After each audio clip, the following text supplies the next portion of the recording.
നമസ്കാരം. റാഫ്റ്റോക്ക് ഫുട്ബോളിലേക്ക് എവർക്കും സ്വാഗതം. ബാലൻ ഡിയോർ പുരസ്കാരത്തിനുള്ള നോമിനേഷൻ ലിസ്റ്റ് പ്രഖ്യാപിക്കുന്നത് തുടരുകയാണ്. ഇത്തവണത്തെ ബാലൻ ഡിയോർ ചടങ്ങിൽ വെച്ച് തന്നെ സമ്മാനിക്കുന്ന മികച്ച പുരുഷ ടീമിൻ്റെ കോച്ചിനുള്ള പുരസ്കാരത്തിനായിട്ട് നോമിനേഷൻ ലിസ്റ്റ് പുറത്തുവിട്ടിരിക്കുന്നു. അപ്പോൾ നമ്മളതൊന്ന് പരിശോധിക്കുകയാണ്.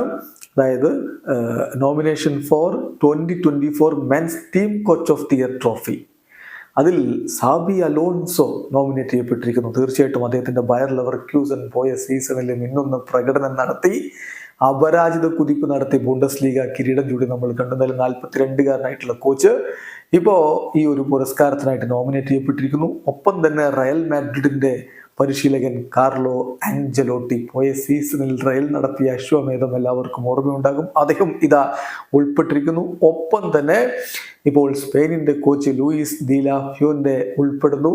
നമുക്കറിയാം അവരുടെ യൂറോ കപ്പിലെ കിരീടധാരണം അതിൽ പ്രധാനപ്പെട്ട പങ്ക് വഹിച്ചു. അദ്ദേഹം ഇതിൽ ഉൾപ്പെടുന്നു. ഒപ്പം തന്നെ ഇത് അറ്റ്ലാന്റയുടെ പരിശീലകൻ ജിയാൻ പീഡോ ഗാസ്പറീനി, പിന്നെ പെപ് ഗാർഡിയോള, മാഞ്ചസ്റ്റർ സിറ്റിയുടെ പരിശീലകൻ പെപ് ഗാർഡിയോള, അതോടൊപ്പം അർജന്റീനയുടെ കോച്ച് ഇപ്പോൾ കോപ്പ അമേരിക്കയൊക്കെ കിരീടം ചൂടി നിൽക്കുകയാണ് ലയണൽ സ്കലോനി, അദ്ദേഹവും ഈ ഒരു നോമിനേഷൻ ലിസ്റ്റിൽ ഉൾപ്പെട്ടിരിക്കുന്നു. ആർക്കായിരിക്കും ഇത്തവണത്തെ പുരസ്കാരം? അത് നമുക്ക് കാത്തിരുന്ന് കാണണം.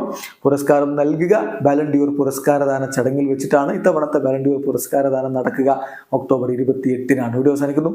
ഫുട്ബോൾ ലോകത്ത് കൂടുതൽ വിശേഷങ്ങളുമായി റാഫ്റ്റോക്സ് കൊണ്ടുവെത്താം.